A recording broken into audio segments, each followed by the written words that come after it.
In a world where it seems totally normal to listen to a podcast about the Toronto Argonauts, it's the X's and Argos podcast. Welcome to the X's and Argos post-game reaction podcast brought to you by Funny Bone Broth. Ben Grant joined as always by JB after a pretty terrible football game that saw the Edmonton Elks defeat the Toronto Argonauts 13-7. We're here to break it down for you, what there is to break down, but it was just an unusual game from the get-go. One of the worst football games I've probably ever seen. It reminded me of a preseason game, and I guess for me, like, I sort of expected that because, you know, I saw the lineup that they were putting out there. I know what the Edmonton team is like, so I wasn't expecting much, but this was below expectations, even when they were set way down there. JB, have you recovered from watching this game yet? No, I'm not very happy with the hours of my life that were taken. I would like them back. I can't argue with you on that. It was a terrible football game. There was not much you can say about that. I think one of the most telling stats at the end of the day that really explains what we were watching out there is you've got three quarterbacks that attempted passes, and Cole Mcdonald's 4 for 8 for 50% was by far the most efficient performance, and the performance that resulted in the highest quarterback rating, even though he had no touchdowns and one interception. It was just not a good day. Edmonton sort of was able to run the ball. Toronto sort of was able to run the ball. Nobody could throw it, and neither team seemed that interested in winning the game late. And I guess from an Argos standpoint, and the way that I'm choosing to look at this is it was a game that didn't matter, a game that I think very clearly they didn't want to have happen.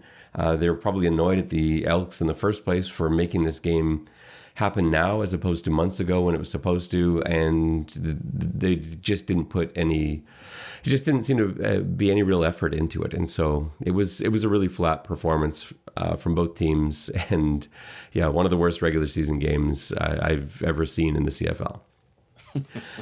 Yes. So that said, let's break it down, JB. Let me start off with a few things before kickoff. So it was not a big crowd there at BMO, and I can't blame anybody. It's a game that doesn't mean anything. It's against Edmonton. It was pretty quiet. Still end up with over 6,000. I actually didn't think it was going to make it there. Crowd came in late, and there was a lot of other stuff going on. You had Canada soccer going on. Leafs were playing. Game didn't mean anything. You weren't selling a lot of tickets to Edmonton fans, so it's not like the Hamilton game or a game where you're going to get a lot of a traveling crowd. So yeah, it was pretty quiet, and it seemed like a preseason affair from the start. You didn't even have the banners flying on the south end of the field. They didn't have the all-time Argos, and that's usually how I gauge the wind and the field conditions before the start of the game. And I went to look up the banners to see which way they were blowing, and they weren't there.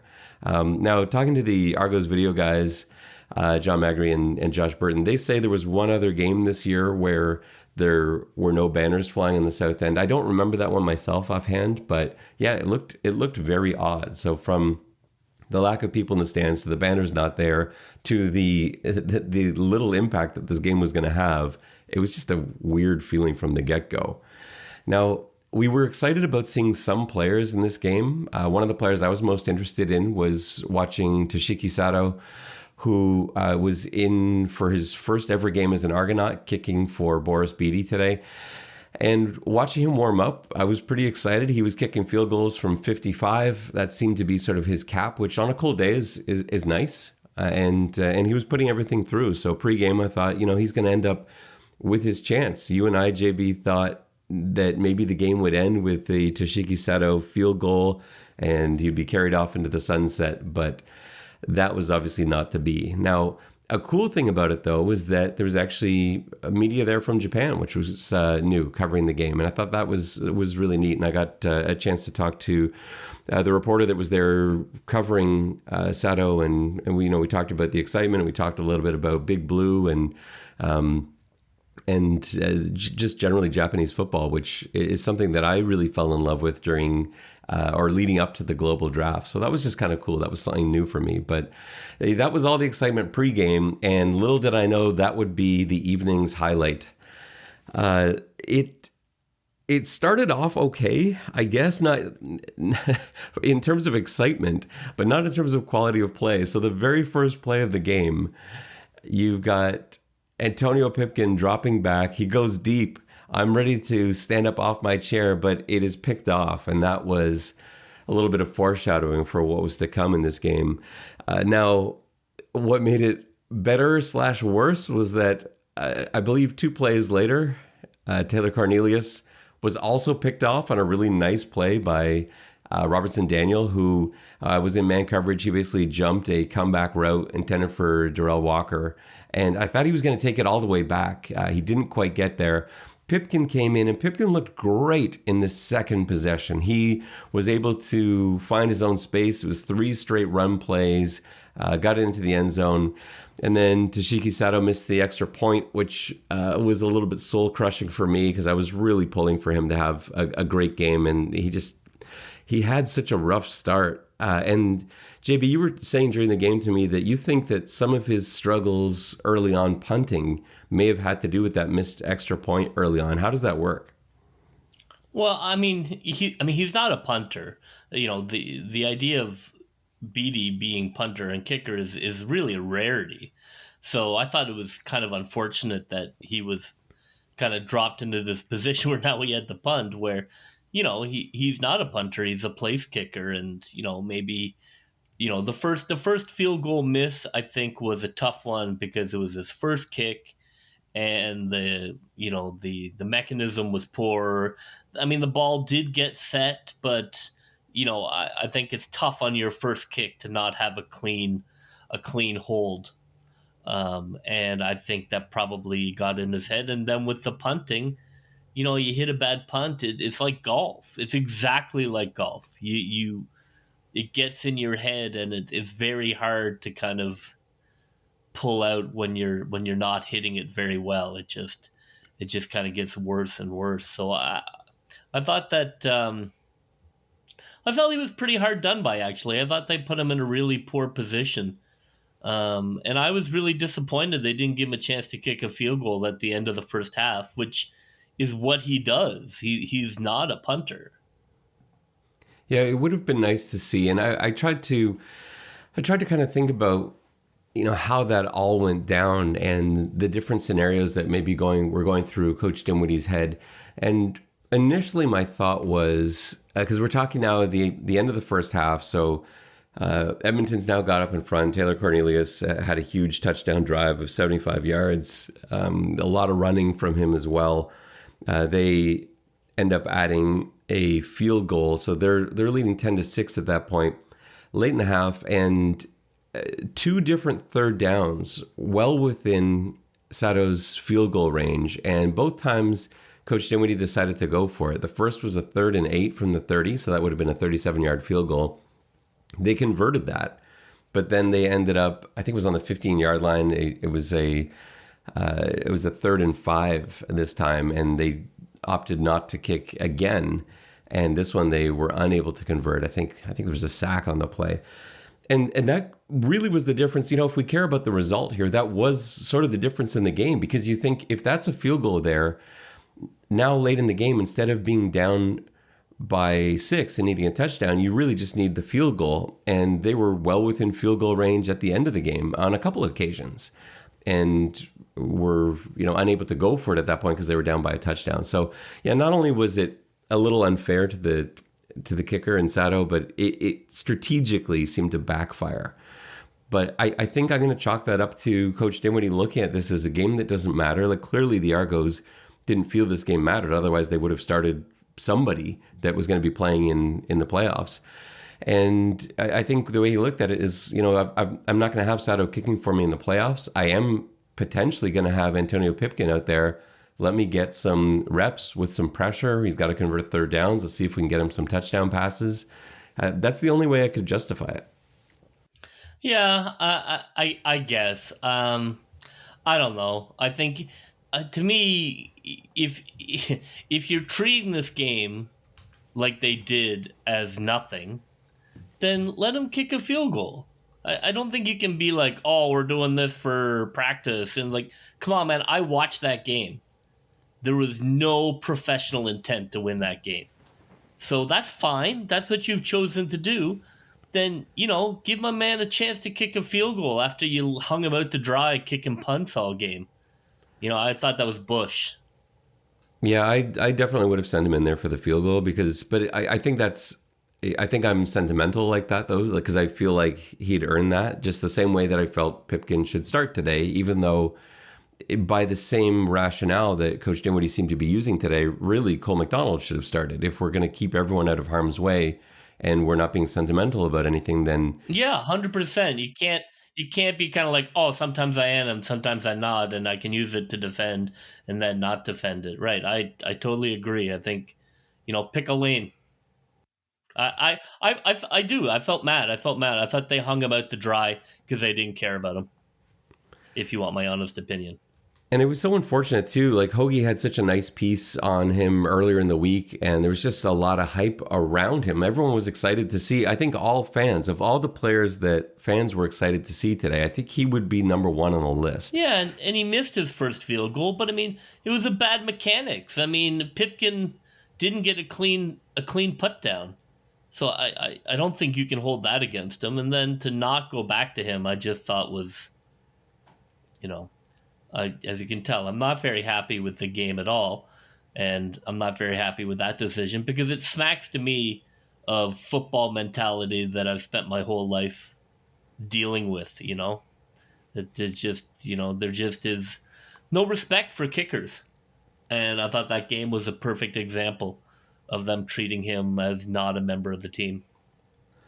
Something that was going well for the Argos, and maybe the only thing that was going well for the Argos early in the game, was the running attack. So you had Cam Scarlett in there who really played pretty much every snap at running back. I know that AJ Ouellette was listed as the starter, but he didn't get any touches, and I didn't even see him on the bench. And so this was Scarlett's show. He ran really well. I thought he handled things really well, and I think one of the big differences when you look at the runs that he was able to put together, and you compare it to what we've seen over the last few weeks from DJ Foster and John White before that, there's a big difference when you as a running back are running with a running quarterback under center, or in shotgun in this case, because the defense has to respect that. When it's McLeod Bethel-Thompson handing off the ball for running inside zones or for running read options, you don't have to respect Macbeth the same way that you have to respect Antonio Pipkin, because we saw when they weren't respecting him, Pipkin took off. Pipkin ended the day as the leading rusher on the Argos, actually the leading rusher in the game, 9 carries for 78 yards, averaging 8.7 a carry. That is the effect that he has on Cameron Scarlett. So a lot of Cameron Scarlett's yards, and he averaged almost 6 yards a carry, a lot of them are attributed to the space that's created by them having to respect Antonio Pipkin. And Pipkin making those good reads, deciding when to hand it off, deciding when to pull it himself, and that helps in the run game. So it's unfortunate that we didn't see a better passing game from Antonio Pipkin. His numbers passing below 50%, 10 of 22, 111 yards and a pick. It's unfortunate because he did make some really nice decisions early on. He really made some nice runs. But it, unfortunately, as has been the case before, the passing just wasn't there, and you need it to be in the CFL game. Yeah, it was not a great performance. It's nice to see. I agree. Like he looks like he could be, a running back who could be in the mix. He caught the ball out of the backfield a couple times. He looked, fine. So, in terms of him coming in and being the third running back, I thought that was okay. Like, I wouldn't say he was electric, but he looked capable. So I think that's probably the only good takeaway from the offensive side of the ball tonight. And he also looked good in pass protection. He didn't have that many occasions where he stayed into block, but a few, and he looked good. And that was saying something today because the line really didn't hold up well in pass protection. They run blocked pretty well, but man, there were some real misses all across the line. Pretty much every lineman that was in there today. I think Churchill and Richards played all right.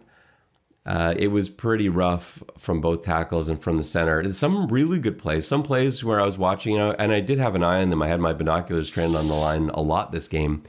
And, some plays where I was like, oh, yeah, that was a really nice block. That was a nice pickup. But then on the very next play, someone would completely whiff, and then Pipkin would have to throw the ball early or take a sack or take a hit.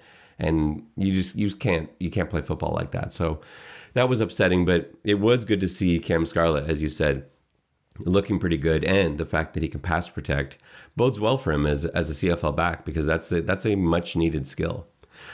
The third quarter was the worst quarter in some ways. There was really nothing of note in the third quarter. There was no scoring, nothing at all happened except for one beautiful play. Edmonton was driving deep in Argos territory, and Shaq Richardson came up with a beautiful diving interception. At first, I thought it was incomplete because I didn't think there was any way he would have been able to catch that ball. It was so low to the ground, and he made this gorgeous diving catch, and you see it on the replay on the scoreboard. And I don't know how he got his hands under that, but yeah, it was beautiful. And you and I talked earlier about how this is a guy you don't want to target, and people haven't all year. Well, they did a bit today, and you end up with an interception in the end zone. But that was it for the third quarter. Not much else there. The fourth quarter highlights a punt. So Tashiki Sato, who had a really rough day punting, finally in the fourth quarter, and I was so happy for him when this happened, he just absolutely boomed a punt. 60 yards, got a rouge for it. And this was a huge single point at the time. It made up for that missed extra point. And, it wasn't a point that they were looking to get. 60-yard punts, that's you're lucky if you get a 60-yard punt from anybody, let alone someone who's a specialist as a place kicker and who had been having a really rough day up to that point punting the football. So I was really happy for him on that. He got the single. His first CFL point was a 60-yard punt, which is an outstanding way to get your first CFL point. And the game's now closed to a field goal, 10-7, but that was as close as the Argos would get. Edmonton added a field goal after that. They had a few more drives. Again, were picked off in the end zone. Jalen Collins with the interception. But the Argos just seemed determined to turn it back over again. So Cole Mcdonald came in the fourth quarter. He struggled as people do when you're being thrown into the CFL for the very first time in your career. It's not easy. And former Argonaut Tremaine Washington had 2 interceptions on the day. The Argos had a chance late. They got the ball back with 1:51 to go in the game, but they ended up turning it over on downs, and that was it. Elks win 13-7. It was a rough game, JB. Any positives that you can take out of this from anywhere in the game other than what we've already mentioned? Well, the game ended. That was positive. So I was happy that came. I understand it was, and nobody significant got hurt. So mission accomplished there. There were a couple of areas where I was worried. Shaq went down at one point, and I think he just got a little winded. He ended up tackling Darrell Walker, and both players stayed down for a few seconds. Then Shaq got up, and Walker needed some attention. He was able to come back into the game, though, so it wasn't too bad. But yeah, when Shaq was lying there on the ground after that tackle, I thought, oh man, like if this is something, that's a real problem, because he's been one of the best players on defense. So that scared me. Other than that, oh man, it was a rough day for Damien Jean-Pierre. I felt like he was being helped off the field on pretty much every possession, and a couple other bangs and bruises, nothing that appeared to be too serious. Matt Boateng, I'm a little worried about. He walked very slowly off the field late in the game and didn't come back into the game at that point. So I don't know what his status is going to be.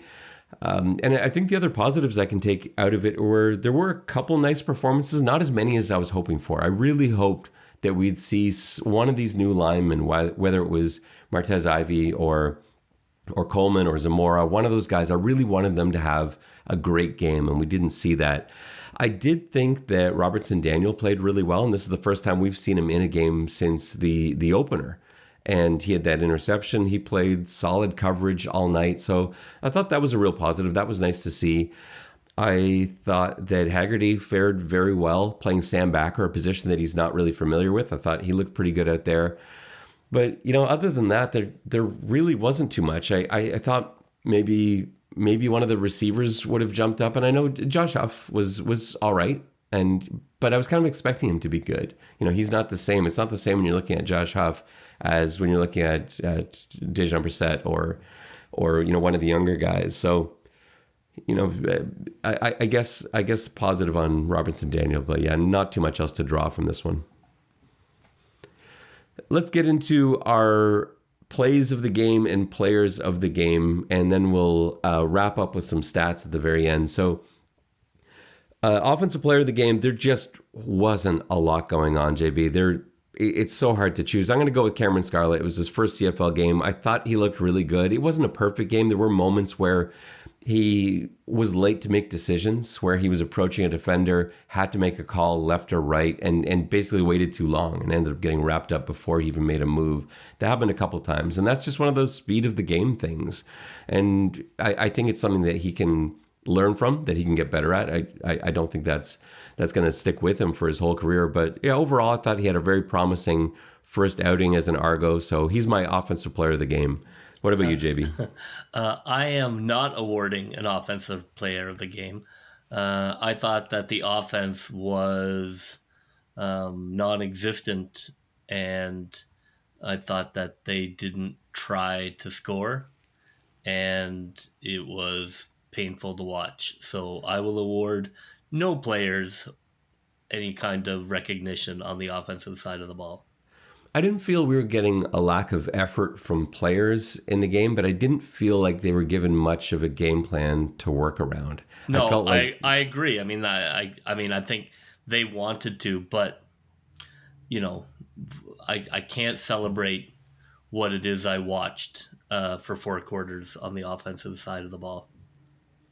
All right, let's move to defense. So for defensive player of the game, I'm going with Shaq Richardson, which is stunning because I didn't think he was going to get in the game at all. I was hoping that he wouldn't get in the game at all because I didn't want anyone that this team is going to really have to depend on to play and risk injury.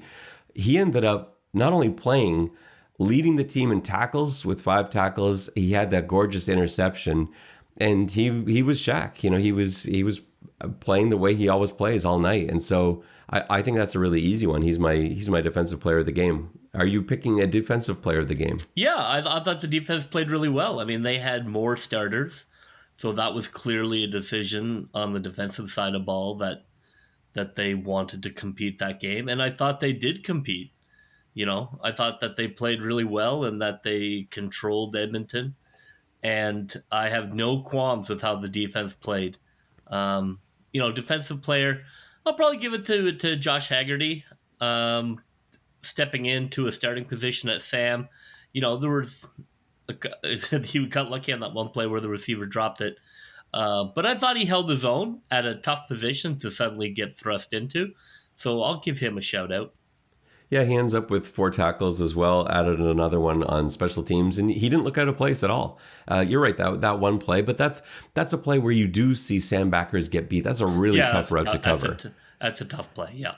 Yeah, so no, I completely see that. I thought he fared really well. So yeah, no, I thought that was, and for these young guys, that's really what we were looking to cheer for today. These guys that haven't played before, and just to talk about the defense and the difference between the defense and the offense today, I didn't actually think the defensive calls were that exotic. It seemed to me that pretty much every play, Toronto was sending 5. There was some disguising, not a lot.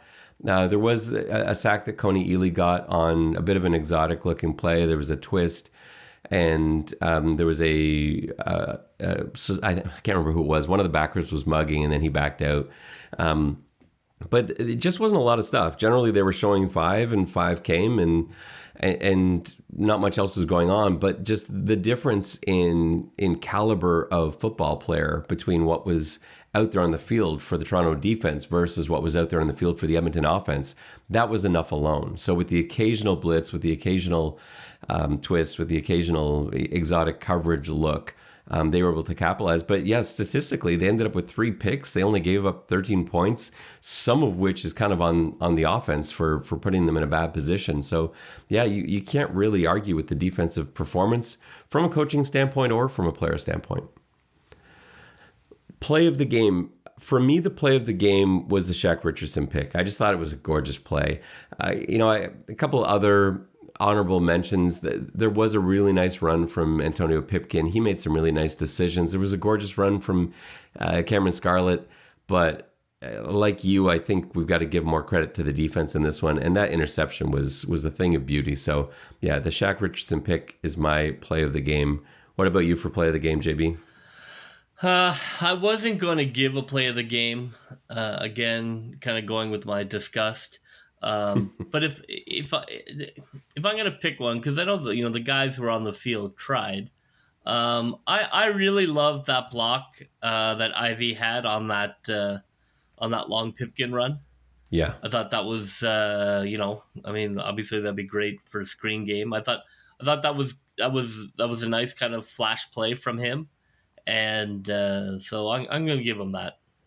And we did have flash plays, and Ivy should be a guy that turns into something. You watch what he's done previously. It's good. He's a good football player. But yeah, he just struggled a lot, and he looked a little better in the short game, the run game, the screen game than he did pass blocking. And it's the same thing that a lot of these left tackles we've brought in have had trouble with.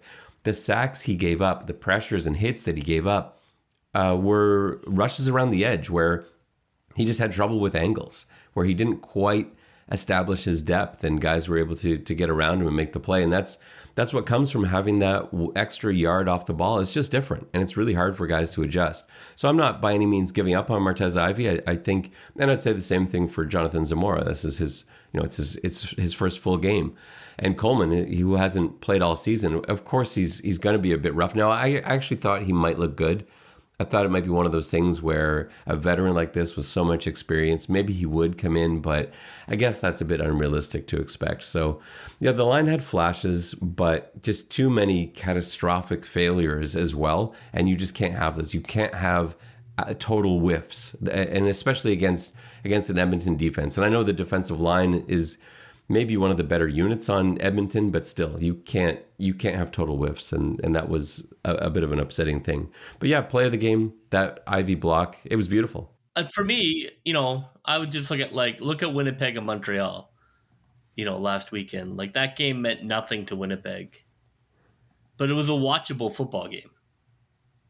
So I just think there are different ways to play games that don't mean anything. And I don't think Winnipeg had nearly the number of players sitting out of that one. They had most of their important guys sitting, but not that number. But it was a watchable football game. It wasn't this, which, man, if I had bought a ticket, oof. So let's look at some of the stats.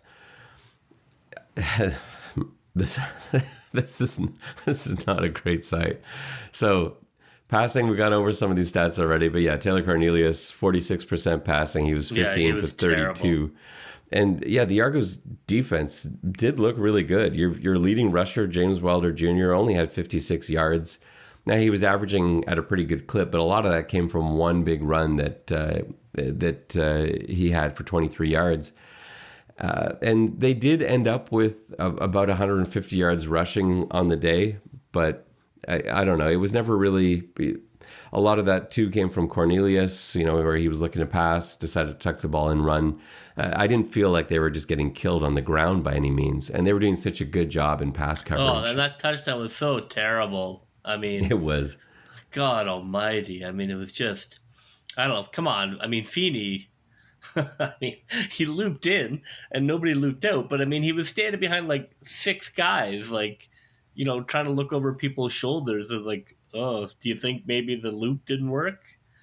I don't know. It was such that was such a terrible And it felt like it was Terrible happening in play. slow motion too. Yeah, it was just like, what? Just go back. Like he was like in a lineup of 6 people to get to the quarterback. I don't know what he thought was going to happen. Just wait his turn and he would get to the quarterback, I guess.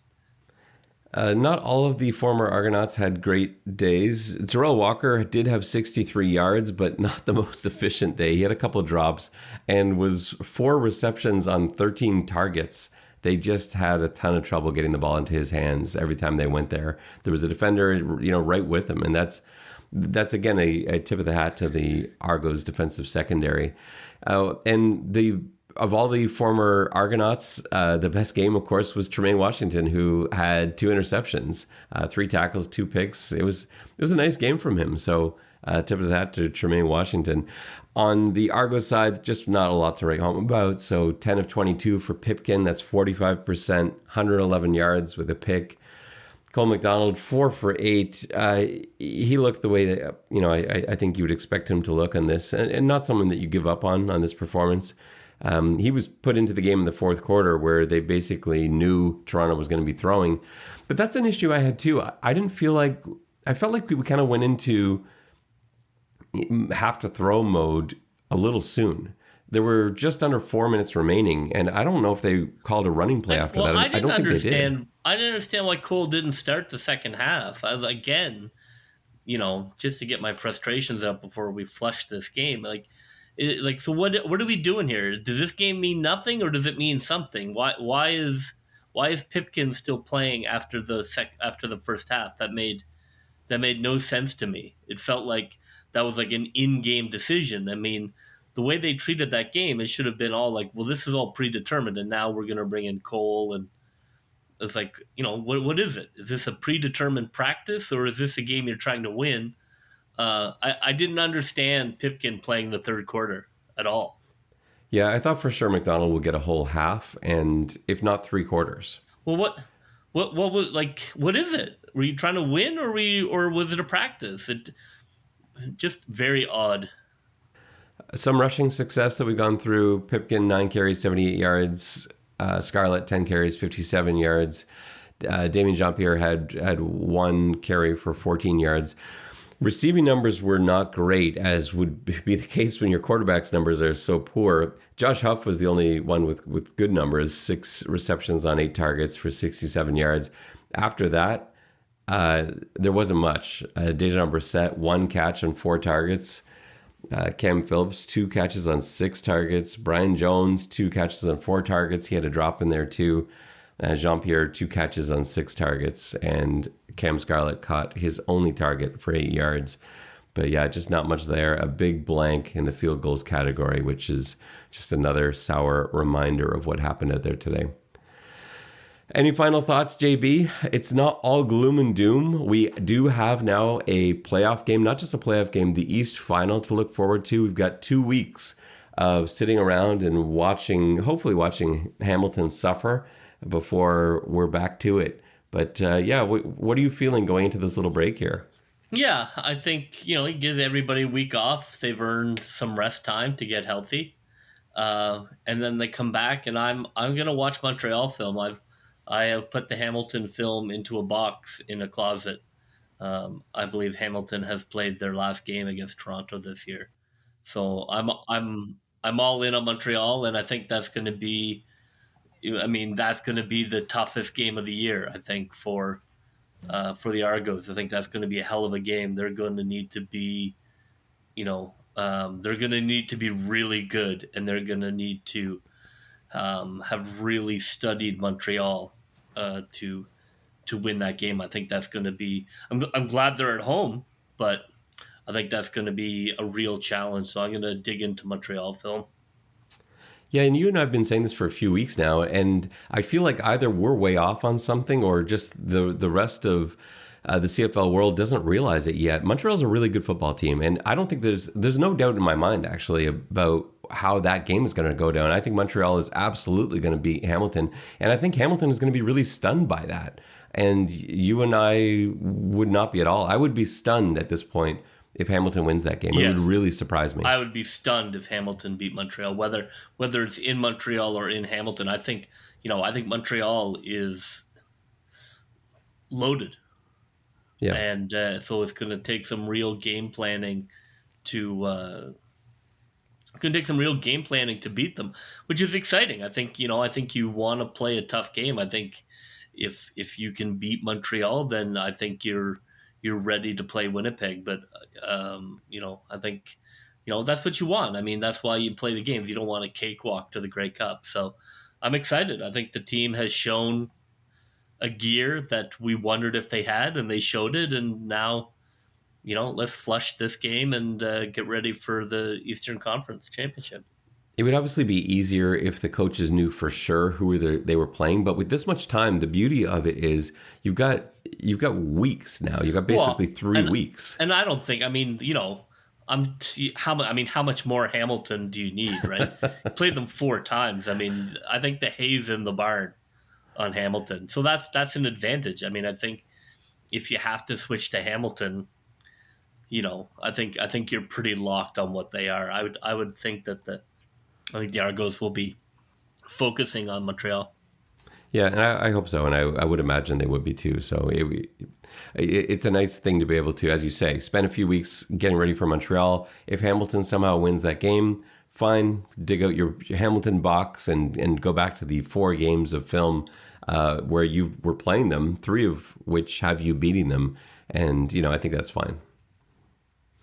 Well, that will just about do it for us on this episode of the X's and Argos podcast. For JB, this is Ben Grant saying so long, and may all your pre-snap reads be good ones. I'll see you. Go, Toronto Argos, go, go, go. Pull together, fight the